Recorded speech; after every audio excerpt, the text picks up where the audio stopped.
Hello, welcome back. അപ്പോൾ അതെ, നമ്മൾ 2-3 ദിവസമായല്ലേ കണ്ടിട്ട്. വോയിസ് റെസ്റ്റിലായതുകൊണ്ട് തന്നെ വീഡിയോസും കാര്യങ്ങളും ഒന്നും അങ്ങനെ എടുക്കണില്ല. പുറത്ത് പണി നടക്കാം, നല്ല ശബ്ദം കേൾക്കും. അപ്പം ഇന്ന് സൺഡേ ആണ്. ഡാഡിയും മമ്മിയും കുർബാനയ്ക്ക് പോയി. ഡോൺ ചേട്ടൻ മാർക്കറ്റിൽ പോയിട്ട് സാധനം വാങ്ങിച്ച് തന്നിട്ട് പോയിട്ടുണ്ട്. അവർ അപ്പനും മോനും കൂടെ കൂടിയിട്ട് അക്കിയുടെ വീട്ടിൽ പോയേക്കാണ് കേട്ടോ. ഞാനും തോമുകൊണ്ടുണ്ട്. പാച്ചും ടിമ്പിളും എഴുന്നേറ്റിട്ടില്ല. അവർ സൺഡേ കുറച്ച് ലേറ്റായിട്ട് എഴുന്നേക്കുള്ളൂ കേട്ടോ. അവർ കിടക്കുമ്പോഴും ലേറ്റാവും, നല്ല ലേറ്റാവും. മമ്മിയും ടിമ്പിളും ഒക്കെ കിടക്കുമ്പോഴത്തേക്കിനും. എൻ്റെ സൗണ്ട് എങ്ങനെയുണ്ടെന്ന് എനിക്കറിയില്ല. ബട്ട് എനിക്കിപ്പോൾ എൻ്റെ തൊണ്ട കുറച്ച് ക്ലിയർ ആയിട്ട് ഫീൽ ചെയ്യുന്നുണ്ട്. അതായത് തൊണ്ടയിലൊരു വലിയൊരു ഭാരം ഉണ്ടായിരുന്നു, അതങ്ങ് പോയൊരു ഫീലിംഗ് ഉണ്ട്. പിന്നെ ഡോക്ടർ പറഞ്ഞു ഒരാഴ്ച മെഡിസിൻ കഴിച്ചു മിണ്ടാണ്ടിരുന്നു എന്ന് പറഞ്ഞിട്ട് ത്രോട്ട് ക്ലിയർ ആവില്ല. മിണ്ടാണ്ടിരുന്ന് തന്നെ അത് തൊണ്ടയ്ക്കൊന്ന് സെറ്റ് ആവണം. കുറേ പേര് കുറേ സജഷൻസ് പറഞ്ഞിരുന്നു. ഇപ്പം എന്തായാലും നമ്മൾ ഡോക്ടർ പറയുന്ന രീതിക്ക് മുന്നോട്ട് പോകാനാണ് വിചാരിച്ചിരിക്കുന്നത്. കുറേ പേര് ഹോമിയോയിലോട്ട് സ്വിച്ച് ചെയ്യാൻ പറഞ്ഞിരുന്നു. ഞാൻ ഈ വെനസ്ഡേ എനിക്ക് റീചെക്കപ്പ് ഉണ്ട്. അപ്പോൾ ചെക്കപ്പിന് റിവ്യൂവിന് പോയതിന് ശേഷം ബാക്കി എന്തെങ്കിലും കാര്യങ്ങൾ ഡിസൈഡ് ചെയ്യാമെന്ന് ഞാൻ വിചാരിച്ചു. ഇപ്പം എൻ്റെ സൗണ്ട് നിങ്ങൾക്ക് എങ്ങനെയാണ് ഫീൽ ചെയ്യുന്നതെന്നുള്ളത് കമൻറ്റ് ബോക്സിൽ പറയണം കേട്ടോ. അപ്പോൾ നമ്മുടെ മാർക്കറ്റ് സാധനങ്ങൾ ഇതേ വന്നിവിടെ ഇരിക്കുന്നുണ്ട്. അപ്പോൾ എനിക്കത് ക്ലീൻ ചെയ്യണം. ഞാൻ എന്തായാലും കാപ്പി കുടിച്ചു. ഡോൺ ചേട്ടനോട് എനിക്കൊരു പപ്സ് തിന്നാൻ കൊതി. അപ്പോൾ പപ്സ് വാങ്ങിച്ചിട്ട് വരുമോ എന്ന് ചോദിച്ചിട്ടുണ്ട്. സംഭവം പൂരിയും സാമ്പാറും ഉണ്ട്. മമ്മി എടുത്ത് പുറത്ത് വെച്ചിട്ട് പോയേക്കണം. ബട്ട് ഒരു കൊതി. രാവിലെയും രാത്രിയും എനിക്ക് മെഡിസിൻസ് ഉണ്ട്. വെനസ്ഡേ വരെ മെഡിസിൻ ഉണ്ട്. ഡോക്ടർ പറഞ്ഞ പോലെ തന്നെ നല്ലൊരു ചേഞ്ച് എനിക്ക് ഫീൽ ചെയ്യുന്നുണ്ട്. പക്ഷെ ഡിംപിളൊക്കെ പറഞ്ഞത് എൻ്റെ സൗണ്ടിന് വ്യത്യാസങ്ങളൊന്നും ഇല്ല എന്ന് തന്നെയാണ്. എനിക്കിത് ഇവിടെ ഇവിടെ ഒരു ഇതുണ്ടായിരുന്നു, അത് കുറഞ്ഞൊരു ഫീലിംഗ് ഉണ്ട്. അറിയില്ല, നോക്കാം. ഡോക്ടർ പറയുന്നത് വെച്ച് മുന്നോട്ട് പോവാം. പിന്നെ വെയിറ്റ് കുറയ്ക്കണം, അത് ഞാൻ മസ്റ്റായിട്ട് മനസ്സിൽ വിചാരിച്ചിട്ടുണ്ട്. എന്തായാലും നമുക്ക് ഇന്നത്തെ ഒരു വീഡിയോയിലേക്ക് പോവാം. അപ്പോൾ വേഗം തന്നെ എൻ്റെ പരിപാടി ഞാൻ തുടങ്ങി കേട്ടോ. അപ്പോൾ ആദ്യം തന്നെ ഞാൻ എപ്പോൾ നോൺ വെജ് കഴിക്കാലും ആദ്യം ബീഫ് കഴുകി വല വെക്കും കേട്ടോ. കാരണം അതിലെ വെള്ളം ഇറങ്ങിയില്ലെങ്കിൽ നമ്മുടെ കാൽക്കുലേഷൻസ് ഫുള്ള് തെറ്റും കേട്ടോ. അപ്പോൾ അതേ ഡിംപിളും ഗാങ്ങും ഒക്കെ എഴുന്നേറ്റ് വന്നിട്ടുണ്ട്. ഞാൻ എന്തായാലും അതിനു മുമ്പ് ചെയ്തു തുടങ്ങാം എന്ന് വിചാരിച്ചു കേട്ടോ. വേഗം ഡാഡിക്ക് എപ്പോഴും സൺഡേ ഒരു കംപ്ലയിൻ്റ് ഉള്ളതാണ്. സൺഡേ എത്ര ലേറ്റ് ആവാമോ അത്രയും ലേറ്റായിട്ട് നമ്മളിവിടെ ഭക്ഷണം കഴിക്കുന്നതെന്ന് പറഞ്ഞിട്ട്. അപ്പോൾ ഇപ്പം മാക്സിമം ഞങ്ങൾ കുറേ മാറി. മാക്സിമം ഞാൻ കയറിയ മാക്സിമം നേരത്തെ ഞങ്ങൾ അവസാനിപ്പിക്കാമെന്ന് വിചാരിക്കും. അപ്പോൾ ഞാൻ ഫുള്ള് കഴുകി വെച്ചിട്ടുണ്ടായിരുന്നു. അപ്പോഴത്തേനും ഡിംപിൾ വന്നു. അപ്പോൾ ഡിംപിൾ ചോദിച്ചു എന്താ ചെയ്യുന്നത്, നമുക്ക് എന്തൊക്കെ ചെയ്യാം. അപ്പോൾ ഞാൻ ഡിംപിൾ വരുന്നതിന് മുമ്പ് ഒരു മെനു മനസ്സിൽ വിചാരിച്ചു വെച്ചു. ചോറും മോര് കാച്ചിയതും ബീഫ് റോസ്റ്റും ബീഫ് ഡ്രൈ ഫ്രൈ ഇല്ലേ അതും, പിന്നെ വെണ്ടയ്ക്ക മെഴുക്ക് പുരട്ടി, മീൻ വറക്കാമെന്ന് വിചാരിച്ചു. ഡോൺചേട്ടൻ മറ്റേ അറയ്ക്ക വാങ്ങിച്ചിട്ട് വന്നിട്ടുണ്ടായിരുന്നു. പിന്നെ കൊഞ്ചല്ലല്ലോ, എന്തിട്ടായിരുന്നു, കൂന്തൽ വാങ്ങിച്ചു. അപ്പോൾ കൂന്തൽ വാങ്ങിച്ചപ്പോൾ ഇന്ന് ക്ലീൻ ചെയ്യാതെയാണ് കൊണ്ടുവന്നത്. നമ്മുടെ ബനീഷ് ഇല്ലായിരുന്നു അവിടെ. നമ്മളെങ്ങനെയാണെന്ന് വെച്ചാൽ തൊലി കളഞ്ഞിട്ടാണ് കൊണ്ടുവരിക. കട്ട് ചെയ്ത് കൊണ്ടുവന്ന് നമ്മൾ വേവിക്കുമ്പോൾ അത് റബ്ബറായിട്ട് മാറും. സോ ഡിംപിൾ പറഞ്ഞിട്ട് നമ്മളത് തൊലിയൊക്കെ കളഞ്ഞിട്ട് വീട്ടിൽ വന്ന് വാഷ് ചെയ്തെടുക്കുകയാണ് ചെയ്യാറ് കേട്ടോ. അപ്പോൾ ഇന്ന് അങ്ങനെ ഒരു അക്കടി പറ്റി. അപ്പോൾ എനിക്കറിയില്ല ക്ലീൻ ചെയ്യാനായിട്ട്. എൻ്റെ ജീവിതത്തിൽ ആദ്യമായിട്ട് ഈ 30 വയസ്സാവാൻ പോവുകയാണ്. ഈ 30 വയസ്സിനിടയ്ക്ക് ആദ്യമായിട്ട് ഞാനിന്ന് നമ്മുടെ കൂന്തൽ റെഡിയാക്കിയിട്ട് ഭയങ്കര ഹാപ്പിയായിരുന്നു. വലിയ ആനച്ചക്ക കാര്യമൊന്നുമല്ല നിങ്ങളിപ്പോൾ പറയും, പക്ഷേ ഭയങ്കര ഒരു അറപ്പുള്ള കൂട്ടത്തിലുള്ള ജീവിയാണ് ഞാൻ. അതിൽ നിന്നൊക്കെ മാറിയില്ലേ. അപ്പം ഞങ്ങളിങ്ങനെ കണ്ടാൽ രാവിലെ കാണുമ്പോൾ കുറച്ച് നേരം ഇങ്ങനെ സല്ലപിക്കാൻ നിൽക്കും. എന്താണ് പ്ലാൻ, ഇന്ന് എന്തെങ്കിലും പ്ലാൻ ഉണ്ടോ എന്നൊക്കെ ചോദിച്ചിട്ട്. അപ്പം ഇന്ന് സൺഡേ ആണ്, ഒബ്വിയസ്ലി പുറത്ത് പോകാമെന്നൊക്കെ പറയും. ഞങ്ങൾ മാക്സിമം പോവാറുണ്ട്. പക്ഷേ ഇപ്പോൾ ഞാൻ പറഞ്ഞില്ല, എനിക്ക് 2 പേരെ മാനേജ് ചെയ്യാൻ കുറച്ചധികം ബുദ്ധിമുട്ടാണ്. പിന്നെ മോറോവർ സൗണ്ട് റെസ്റ്റും പറഞ്ഞിരിക്കുകയാണ്. അതുകൊണ്ട് തന്നെ കുറച്ചധികം ഞാൻ എന്നെ സൂക്ഷിക്കേണ്ട സമയമാണ്. ഡൗൺ ചേട്ടനും അത്ര ഓക്കെ അല്ല, ചില കാരണങ്ങൾ കൊണ്ട് ആളത്ര ഓക്കെ അല്ല. അപ്പോൾ അതിൻ്റെ ഒരു ബുദ്ധിമുട്ടുണ്ട്. അപ്പം ഞാൻ ഡിംപിളിനോട് പറഞ്ഞു നമുക്കൊരു കാര്യം ചെയ്യാം, ഡോൺ ചേട്ടൻ്റെയും എൻ്റെയും ഹോസ്പിറ്റൽ വിസിറ്റ് കഴിഞ്ഞതിന് ശേഷം നമുക്ക് പുറത്ത് പോകാമെന്ന് പറഞ്ഞു. നിങ്ങൾ പൊക്കോ എന്ന് ഞാൻ പറഞ്ഞു കേട്ടോ. പക്ഷേ ഇവിടെ കൂടുതലും എല്ലാവരും ഒരുമിച്ചാണ് യാത്രയും കാര്യങ്ങളുമൊക്കെ. അപ്പം ഞാൻ ഒരുപാട് ദിവസത്തിന് ശേഷമാണ് ഒരു വീഡിയോയ്ക്ക് വോയിസ് ഓവർ കൊടുക്കുന്നത് കേട്ടോ. അപ്പോൾ എങ്ങനെയുണ്ട്, ചേഞ്ച് ഉണ്ടോ, അതോ പഴയ അടപ്പും ശ്വാസമുട്ടലും ഫീൽ ചെയ്യുന്നുണ്ടോ എന്ന് പറയണം കേട്ടോ. ഞാനിപ്പോൾ നടന്നിട്ടാണ് വോയിസ് ഓവർ കൊടുക്കുന്നത്. അപ്പോൾ അതിൻ്റെ ഒരു കിതപ്പ് കാണും. ഞാനിപ്പോഴാണത് പറഞ്ഞപ്പോഴാണ് നടക്കുന്നത് ഞാൻ നിർത്തിയത് കേട്ടോ. അപ്പോൾ അപ്പോൾ ഞാൻ കൈയോടെ വറക്കാനുള്ള മീനും മസാല തേച്ച് വെച്ചു. ബാക്കി ഡിമ്പിളിനും ഫ്രിഡ്ജിൽ ഒതുക്കി കയറ്റിക്കോളൂ കേട്ടോ. അപ്പോൾ പിള്ളേർക്ക് ഇതിൻ്റെ ഇടയ്ക്ക് പാല് അവർക്കൊരു ഹെൽത്ത് ഡ്രിങ്ക് കൊടുക്കുന്നുണ്ട്, തോമൂനും പാച്ചുവിനും. ചാക്കോയ്ക്ക് ആക്ച്വലി ഞാൻ കൊടുക്കണില്ല, പക്ഷെ അവന് ഇഷ്ടമാണ്. അവൻ ഫുഡ് നല്ല അവനിഷ്ടമുള്ള നമ്മുടെ നാടൻ പലഹാരമൊക്കെ കഴിക്കുന്നതുകൊണ്ട് അവനൊരു എക്സ്ട്രാ ഫുഡ് എനിക്ക് കൊടുക്കേണ്ട ആവശ്യം വരാറില്ല കേട്ടോ. പക്ഷെ തോമു അങ്ങനെയല്ല, തോമു ഭയങ്കര പിക്കിയാണ്. പിന്നെ ഇപ്പോൾ നമ്മൾ പറഞ്ഞാൽ കേൾക്കാം എന്നുള്ളൊരു അവസ്ഥയിലെത്തിയിട്ടുണ്ട്. അപ്പോൾ അങ്ങനെയൊക്കെ. അപ്പോൾ ഇതേ ഞങ്ങൾ കാര്യമായിട്ട് നിന്ന് വർത്തമാനം പറഞ്ഞുകൊണ്ടിരിക്കുകയാണ് കേട്ടോ. അപ്പോൾ വളരെ സംസാരം കുറച്ച് ഡിമ്പിൾ പറയുന്നത് ഞാൻ കേൾക്കും. ഇപ്പം ഞാൻ ആ ഹോസ്പിറ്റലിന് പോയ ശേഷം ഞാൻ അടുക്കളയിൽ നിൽക്കുമ്പോൾ മാക്സിമം മിണ്ടാണ്ടിരിക്കാൻ വേണ്ടി ഫോണിൽ എന്തെങ്കിലും ത്രില്ലർ അല്ലെങ്കിൽ ഹൊറർ മൂവി വെക്കും. കാരണം എൻ്റെ ശ്രദ്ധ മൊത്തം അങ്ങോട്ടാവും. അപ്പോൾ ഞാൻ മരുന്ന് കഴിക്കാൻ വിട്ടു പോയിട്ടുണ്ടായിരുന്നു. എൻ്റെ കയ്യിൽ നിറച്ച് മീനിൻ്റെ മണമാണ്. അപ്പോൾ എനിക്ക് അറപ്പായി. അപ്പോൾ ഡിമ്പിൾ അപ്പോഴാണ് ഞാൻ ഈ വീഡിയോ എഡിറ്റ് ചെയ്യുമ്പോഴാണ് കാണുന്നത്. ഡിമ്പിൾ കണ്ടോ ഫോണിൽ അപ്പോഴാണ് രണ്ട് കൂട്ടരും ഫോൺ ഓണാന്നുള്ള കാര്യം ആലോചിച്ചത്. അപ്പോൾ ഡോൺ ചേട്ടൻ വേഗം ഇട്ടിട്ട് പോവാണ്. ഡോൺ ചേട്ടൻ ഒട്ടും ഇഷ്ടമില്ല ക്യാമറ ഫേസ് ചെയ്യാനായിട്ട്. ഞാൻ പറഞ്ഞ പോലെ തന്നെ കുറേ ഇൻസെക്യൂരിറ്റി ഫീലിംഗ് ഉണ്ട്. അതിന് ആൾക്കാർ പല രീതിയിൽ വ്യാഖ്യാനിക്കും. അതിനിപ്പോൾ എനിക്കൊന്നും ചെയ്യാൻ പറ്റില്ല. ഇപ്പം ഞങ്ങൾ സന്തുഷ്ടരാണെന്ന് പറഞ്ഞാലും പ്രശ്നമാണ്, പറഞ്ഞില്ലെങ്കിലും പ്രശ്നമാണ്. ഇന്നത്തെ കാലത്ത് പറഞ്ഞിട്ട് കാര്യമില്ല. അപ്പോൾ പിള്ളേർ ഇങ്ങനെ നിലാവത്തഴിച്ചു വിട്ട കോഴീനെ പോലെ അങ്ങടും ഇങ്ങടും നടക്കുക. അപ്പോൾ ഞാൻ ഇന്നത്തെ വീഡിയോ സ്പീഡിലിട്ടില്ല. ഞങ്ങൾ ഇങ്ങനെയാണ് പതുക്കെ.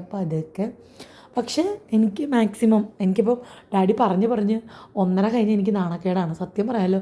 പിന്നെ 1 മണിക്ക് ഫുഡ് റെഡി ആയാലും നമ്മളെല്ലാവരും ഇങ്ങനെ ആനയിച്ചുകൊണ്ടിരിക്കണം. കഴിക്കാം, ഡാഡി വരുന്നുണ്ടോ, നോൺചേട്ടൻ വരുന്നുണ്ടോ, ഡിമ്പിൾ വരുന്നുണ്ടോ, ഇങ്ങനെ നമ്മൾ ചോദിച്ച് നടക്കണം. അവസാനം മമ്മി 2 ചാടിക്കുമ്പോഴത്തേക്കും എല്ലാവരും വരും. നമ്മൾ ഓൾറെഡി മീൽ പ്ലാൻഡ് ആണെങ്കിൽ നമുക്കൊന്നുകൂടെ ഇപ്പോൾ ഡോൺ ചേട്ടൻ കുറച്ച് നാളുകളായിട്ട് മാർക്കറ്റിൽ നേരത്തെ പോയിട്ട് വരുന്നതുകൊണ്ട് തന്നെ ഞങ്ങളുടെ പരിപാടികൾ കുറച്ച് ഈസി ആവാറുണ്ട് കേട്ടോ. അപ്പോൾ അതേ ഞാൻ എല്ലാം കഴുകി ഒതുക്കി. അപ്പോൾ ഡിമ്പിൾ ഒരു സൈഡിൽ നിന്ന് ഒതുക്കുകയാണ്. അപ്പോൾ ചാക്കോച്ചൻ തോമുൻ്റെ പാല് എന്തോ ഉറുമ്പ് അടിഞ്ഞൂടെ, പഞ്ചസാരയിൽ ഉറുമ്പ് കയറിയിട്ടുണ്ട്. അപ്പോൾ ഉടക്കി പാല് വരുന്നില്ല എന്ന് പറഞ്ഞ് പരാതിയായിട്ട് വന്നപ്പം ഡിമ്പിൾ അത് അരിച്ചു കൊടുക്കുകയാണ് കേട്ടോ. അവന് തോന്നിയാലേ അവൻ ഗ്ലാസ്സിൽ കുടിക്കുകയുള്ളൂ. മോസ്റ്റ് ഓഫ് ദി ടൈം കുപ്പിയിൽ തന്നെയാണ്. പക്ഷേ ഇപ്പം പാല് കൂടി വളരെ കുറവാണ്. ഞാൻ പറഞ്ഞില്ലേ ഈ ഡ്രിങ്കാണ് അവൻ 3 നേരം എടുക്കുക, അല്ലെങ്കിൽ 2 മാക്സിമം 2 നേരം. പിന്നെ അവന് വിശന്നാൽ മാത്രം ഞാൻ 3ാമതൊരു നേരം കൊടുക്കും. നല്ലതാണ് കേട്ടോ ലിറ്റിൽ ജോയ്. ഞാൻ കുറേ പരസ്യം കണ്ടിട്ടുണ്ടെങ്കിലും ഡിമ്പിൾ യൂസ് ചെയ്ത് തുടങ്ങിയതിന് ശേഷമാണ് ഞാനത് തോമൂന് ഇൻട്രൊഡ്യൂസ് ചെയ്തത് കേട്ടോ. അപ്പോൾ ഞാൻ പറഞ്ഞില്ലേ എനിക്ക് കൂന്തൽ നല്ലൊരു പണി തന്നു. ഭാഗ്യത്തിന് ഡോൺ ചേട്ടൻ ഇന്ന് കൊഞ്ചൊന്നും കൊണ്ടുവന്നില്ല. കൊണ്ടുവന്ന് എനിക്ക് ഒന്നും കൂടെ കല്ലിളകിയേനെ. ഡാഡിയും മമ്മിയും പള്ളിയിൽ പോയിട്ട് വന്നിട്ടില്ലായിരുന്നു കേട്ടോ. അവർ ശരിക്കും ഒരു 11:45 ആയപ്പോൾ എനിക്കൊന്നും ഇതിൻ്റെ ഇടയ്ക്ക് വന്നു എന്ന് തോന്നുന്നു. നിങ്ങൾക്ക് എൻ്റെ സൗണ്ട് ബുദ്ധിമുട്ടുണ്ടോ ഇല്ലയോ എന്നുള്ളത് ഇന്ന് തിരിച്ചറിയാം. അപ്പോൾ ഡിമ്പിൾ ഇത് ഇപ്പോഴാണ് കേട്ടോ ബ്രേക്ക്ഫാസ്റ്റ് കഴിക്കുന്നത്. ഞാൻ ഒരു നല്ല ചൂട് കാപ്പി കുടിച്ചു. ഇനിയിപ്പോൾ വൈകുന്നേരം ഞാൻ പിസ്സ ഉണ്ടാക്കണമെന്ന് വിചാരിച്ചിട്ടുണ്ട്. വീട്ടിൽ ഉണ്ടാക്കിയപ്പോൾ എനിക്ക് ഭയങ്കര ഇഷ്ടമായി. തവയിലുണ്ടാക്കിയാലും നല്ല രീതിക്ക് വന്നു കേട്ടോ. പക്ഷേ ഇവിടെ ഉണ്ടാക്കിയപ്പോൾ ഇന്ന് ഫ്ലോപ്പായി. എന്ന് വെച്ചാൽ ഈസ്റ്റ് കൊള്ളില്ലായിരുന്നു, അപ്പോൾ പൊന്തി വന്നില്ല. അപ്പോൾ അതേ വെണ്ടയ്ക്ക മെഴുക്കുവരട്ടിക്കുള്ള സാധനം വെച്ചു. ഇപ്പുറത്തെ മോര് കാച്ചി വെണ്ടയ്ക്ക അരിഞ്ഞ് വെച്ചിട്ടുണ്ട്. ആകെ കോലാഹലമായിട്ടാണ് ഇരിക്കുന്നത്. 1 ഹാൻഡഡ് ആയതുകൊണ്ട് തന്നെ കുറച്ച് ബുദ്ധിമുട്ടാണ്. ആ സമയത്ത് എല്ലാം ഡിമ്പിൾ ഒതുക്കിയായിരുന്നുകൊണ്ട് ഇന്ന് നല്ല നമ്മുടെ ചില്ലി ഫ്ലേക്സ് ബീഫ് ഫ്രൈ ആണ് കേട്ടോ ഉണ്ടാക്കുന്നത്. അവിടെ സിനിമ ഓടുന്നുണ്ട്. അപ്പോൾ ഒരു എത്ര മണിയായി, 1:15 റെഡിയായെന്ന് തോന്നുന്നുണ്ട്. അപ്പോൾ ഇവിടെ എല്ലാവർക്കും ഓണിയൻ സാലഡ്, നമ്മുടെ ഉള്ളി സാലഡ് ഭയങ്കര ഇഷ്ടമാണ് കേട്ടോ. അപ്പോൾ അതുണ്ടാക്കിയിട്ടുണ്ടായിരുന്നു. അങ്ങനെ ഒരു എത്ര മണിയാണ്, 1:30 ആയപ്പോഴത്തേനും ഞാൻ പാത്രം കഴുകി തുടങ്ങി കേട്ടോ. ഒരു സൈഡിൽ നിന്ന് പാത്രം കഴുകി തുടങ്ങി. കാരണം ഒരു ലോഡുണ്ടായിരുന്നു.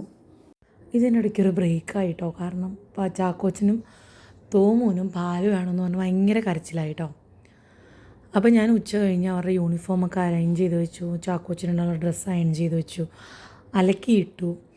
പിന്നെ തോമുനെ പഠിപ്പിക്കുക ഇരുത്താനുള്ളതൊരു യജ്ഞമാണ് കേട്ടോ. ഹോംവർക്ക് എഴുതുക. നമ്മൾ പിള്ളേരെ മുഷിപ്പിക്കാനും പാടില്ല, എന്നാൽ ഹോംവർക്ക് എഴുതുകയും വേണമല്ലോ.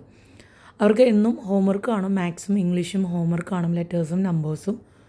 അപ്പോൾ ആ സമയം ഞാൻ എപ്പോഴാണെന്ന് വെച്ചാൽ ചാക്കോച്ചൻ ഉറങ്ങിയതിന് ശേഷം തോമുനെ കൊണ്ടിരുത്തി പഠിപ്പിക്കുകയാണ് ചെയ്യാറ്. കാരണം ചാക്കോ നല്ലപോലെ ചൊറിയിട്ടാവും.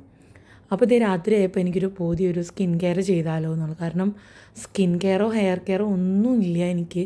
ഇപ്പോഴാണ് എനിക്ക് മനസ്സിലായത് എൻ്റെ മുടി ഇത്രയും പൊയ്ക്കൊണ്ടിരുന്നത് ഹോർമോൺ ഇംബാലൻസും തൈറോയിഡിൻ്റെ മെഡിസിൻസ് എടുക്കാഞ്ഞിട്ടും ഒക്കെയാണ് കേട്ടോ. ഭയങ്കര നിരാശയാണ് സത്യം പറഞ്ഞാൽ മനസ്സിൽ. ഇങ്ങനെയൊക്കെ കാര്യങ്ങൾ നമ്മുടെ സൈഡിൽ നിന്ന് വന്നൊരു മിസ്റ്റേക്ക് കാരണം വന്നല്ലോ എന്ന് ഓർക്കുമ്പോൾ കേട്ടോ. ഞാനെൻ്റെ ഫേസ് മാസ്ക് ഇതുവരെ മാറ്റിയിട്ടില്ല. മണി 10 കുറച്ച് നേരം ഇരുന്നോട്ടെ എന്ന് വിചാരിച്ചു. ഇനി അടുത്ത ഫേസ് മാസ്ക് എന്നാ ഇടുന്നതെന്ന് എനിക്കറിയില്ല. സത്യം പറഞ്ഞാൽ ഇനി വെനസ്ഡേ ഹോസ്പിറ്റലിൽ പോണ വരെ എനിക്ക് ടെൻഷനാണ്. കാരണം ചിലർ എന്നോട് പറഞ്ഞാണ് ചിലപ്പോൾ ഡോക്ടർ ഒരാഴ്ച മരുന്ന് കഴിച്ചോട്ടെ എന്ന് വിചാരിച്ചിട്ട് ചെയ്താണ്. ഇനി അടുത്ത ആഴ്ച ചെല്ലുമ്പോൾ പറയും സർജറി ചെയ്യണം. സർജറി ചെയ്താൽ പോലും എനിക്ക് ഇത്രയും വിഷമം വരില്ലായിരുന്നു. കാരണം ചിലർ നമ്മളെ മനഃപൂർവ്വം ഹേർട്ട് ചെയ്യാനായിട്ട് വന്ന് പറയുന്ന പോലെയൊക്കെ എനിക്ക് ഫീൽ ചെയ്ത് തുടങ്ങി. ചിലപ്പം എൻ്റെ അവസ്ഥയുടെ ആയിരിക്കും. കുറേ പേര് പറഞ്ഞു സർജറി ചെയ്തേ പറ്റുള്ളൂ. ഞാൻ പറഞ്ഞു ഡോക്ടർ എന്തായാലും 1 വീക്ക് എന്നോട് വെയിറ്റ് ചെയ്യാൻ പറഞ്ഞു. ചേഞ്ചസ് ഉണ്ടെങ്കിൽ കുഴപ്പമില്ല. പിന്നെ മൂപ്പര് കുറേ കാര്യങ്ങൾ ചെയ്തു. പിന്നെ അടുത്തൊരു സെക്ഷൻ ഡോക്ടറിനെ കുറേ പേര് കാണാൻ പറഞ്ഞിരുന്നു. ഇത് ഞാൻ അന്നേ അവിടെ അന്വേഷിച്ചതാണ്. അപ്പോൾ ഞാൻ പറഞ്ഞു എന്നെ ഒരു സീനിയർ സർജൻ്റെ അടുത്താണ് കൊണ്ടുപോയത്. അപ്പോൾ എനിക്കെന്തെങ്കിലും ഉണ്ടെങ്കിൽ തന്നെ മൂപ്പരാണല്ലോ ചെയ്യുക.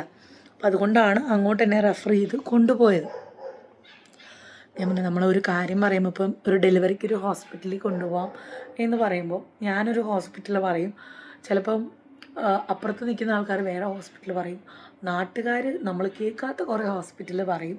സോ അതാണ് നാട്ടിൽ നടപ്പ്. ഒരു ഹോസ്പിറ്റൽ കേസ് കിട്ടി വരുമ്പോൾ നമ്മൾ റെഫർ ചെയ്യണം. 2-3 ഡോക്ടേഴ്സിനെ കാണണം. അനദർ ഒപ്പീനിയൻ നോക്കണം. കാരണം എടുത്ത് ചാടിപ്പോയി ചെയ്യാൻ പറ്റുന്ന കാര്യങ്ങളൊന്നും അല്ല ഈ ത്രോട്ട് സർജറിയും കാര്യങ്ങളും ഒക്കെ. നിങ്ങൾ ഈ വീഡിയോ കണ്ടിട്ട് എൻ്റെ വോയിസിന് എന്തെങ്കിലും ചേഞ്ച് ഫീൽ ചെയ്യുന്നുണ്ട്. കാരണം കുറേ നാളുകളായിട്ട് നിങ്ങൾ പറയുന്ന ഒരു കംപ്ലയിൻ്റാണ് എൻ്റെ ത്രോട്ടിന് നല്ല പ്രശ്നമുണ്ടെന്നുള്ളത്. അപ്പോൾ അതിൽ നിന്ന് വിട്ട് എന്തെങ്കിലും ഒരു ചേഞ്ച് ഫീൽ ചെയ്യുന്നുണ്ടെങ്കിൽ ഉറപ്പായിട്ടും പറയണം. ഞാൻ 2-3 ദിവസമായി നിങ്ങളോട് പറഞ്ഞ് വീഡിയോ ഇട്ടിട്ട് അതിനുശേഷം ഞാൻ ഫുള്ളി ഒരു 80% വോയിസ് റെസ്റ്റ് തന്നെയായിരുന്നു. കാറിയിട്ടില്ല. ഞാൻ എൻ്റെ എനർജി എടുക്കുന്നത് ഞാൻ നിർത്തി. പക്ഷേ ചില സന്ദർഭങ്ങൾ ചാക്കോ കാണിക്കുന്ന കുരുത്തക്കേടിൽ നമ്മൾ ഓളിയിടേണ്ടി വരും. അങ്ങനെ അപ്പം ഈ വീഡിയോ കണ്ടിട്ട് നിങ്ങളുടെ വിലയേറിയ അഭിപ്രായം ഞാൻ പ്രതീക്ഷിച്ചിരിക്കുകയാണ്. നല്ലൊരു ഡേ ആയിരുന്നു കേട്ടോ. കാര്യങ്ങളൊക്കെ കഴിഞ്ഞു. പിന്നെ കുറേ പേര് ചോദിച്ചിരുന്നു തോമുനെ എങ്ങനെയാണ് പഠിപ്പിക്കുക. തോമുന് കഴിഞ്ഞ 2 ദിവസം എക്സാംസ് ആയിരുന്നു, ഇൻറ്റേർണൽ അസസ്മെൻ്റ് ആയിരുന്നു. എങ്ങനെയാണ് ഇരുത്തുക, പിള്ളേരെ എങ്ങനെ ഇരുത്താൻ വളരെയധികം ബുദ്ധിമുട്ടാണ്. തോമുനെ സംബന്ധിച്ച് ഇരുന്ന് കിട്ടിയാൽ കുറച്ച് ഈസിയാണ് കേട്ടോ. അപ്പം ഞാൻ കൂടുതലും അവനെ പഠിപ്പിക്കുക ഉച്ചയ്ക്ക് ശേഷമാണ്. കാരണം എനിക്ക് ആ ഒരു സ്പേസിൽ പഠിപ്പിക്കാൻ പറ്റുള്ളൂ. കാരണം ചാക്കോ ഉറങ്ങിയാൽ. കാരണം അല്ലെങ്കിൽ ചാക്കോ സ്റ്റഡി ടേബിളിൻ്റെ അവിടെ വന്നിട്ട് ചെയ്യാവുന്നതിൻ്റെ മാക്സിമം ചെയ്യും. അവന് ഹോംവർക്ക് എഴുതാനോ ഒന്നും പറ്റില്ല കേട്ടോ. അതുകൊണ്ട് തന്നെ ഞാൻ ഉച്ചയ്ക്ക് ശേഷമാണ് പഠിപ്പിക്കുന്നത്. അവനും അതാണ് ഇഷ്ടം. ഞാനും അവനും കൂടിയുള്ള കുറച്ച് സമയങ്ങൾ അതാണ്. ആ സമയത്താണ് അവർക്ക് ഡെയിലി ഹോംവർക്ക് ഉണ്ടാവും. അതൊക്കെ എഴുതിപ്പിച്ച് റെഡിയാക്കി കൊടുത്തു വിടും. ഞാനെങ്ങനെയാണെന്ന് വെച്ചാൽ നമ്പേഴ്സ് ആയാലും ലെറ്റേഴ്സ് ആയാലും ഡോട്ടഡ് ഇട്ട് കൊടുക്കും. എന്നിട്ട് അവനൊരു ഇവിടെ വർക്ക് ചെയ്യുന്നൊരു ബുക്കുണ്ട്. അതിൽ അവനെ തന്നെ ഞാൻ എഴുതിപ്പിക്കും. അപ്പോൾ ഓക്കെ ആവും. ടീച്ചേഴ്സ് പറയുന്ന കൈ പിടിച്ച് എഴുതിപ്പിക്കരുത്. അതിന് പകരം ഡോട്ടായിട്ട് ഇട്ട് കൊടുത്താലും മതി. അവർ തന്നെയാണല്ലോ എഴുതുന്നത്. അപ്പോൾ എഴുതി ഓക്കെ ആവും എന്ന് പറഞ്ഞു. എനിക്കത് കുറച്ചും കൂടെ ഈസി ആയിട്ട് എനിക്ക് ഫീൽ ചെയ്തു. അങ്ങനെ അപ്പോൾ ഒരു ഫസ്റ്റ് എക്സാം കഴിഞ്ഞിട്ട് ഞാൻ മാമിനെ കണ്ടപ്പോൾ പറഞ്ഞു വളരെ നന്നായിട്ട് അവൻ ചെയ്തു അത്. അപ്പോൾ ഭയങ്കര ഹാപ്പിയായി. മാത്സ് അവൻ ഈസി ആയിരുന്നു എന്നാണ് പറഞ്ഞത്. അറിയില്ല. Anyway hoping for the best. അവൻ്റെ ഫസ്റ്റ് എക്സാമാണ് ലൈഫിൽ. പിന്നെ അവർക്ക് സ്കൂളിൽ നവരാത്രി സെലിബ്രേഷൻ വരുന്നുണ്ട്. ഭവൻസിൽ ഒരു വർഷത്തിലൊരിക്കലുള്ള നവരാത്രി സെലിബ്രേഷനാണ് അവരുടെ ഗ്രാൻഡ് ഫങ്ഷൻ. അപ്പം തോമു ഡാൻസ് കളിക്കുന്നുണ്ട്. എന്താകുമെന്നൊന്നും അറിയില്ല. അങ്ങനെയൊക്കെ വിശേഷങ്ങൾ ഇനി വരുന്ന ദിവസങ്ങളിൽ നമുക്ക് കാണാം. ചിലപ്പോൾ ഇനി അടുത്ത ഹോസ്പിറ്റൽ വിസിറ്റിന് ശേഷമായിരിക്കും ഒരു വീഡിയോ ആയിട്ട് ഞാൻ വരാം. എല്ലാവരെയും പ്രാർത്ഥനയിൽ ഓർക്കുക.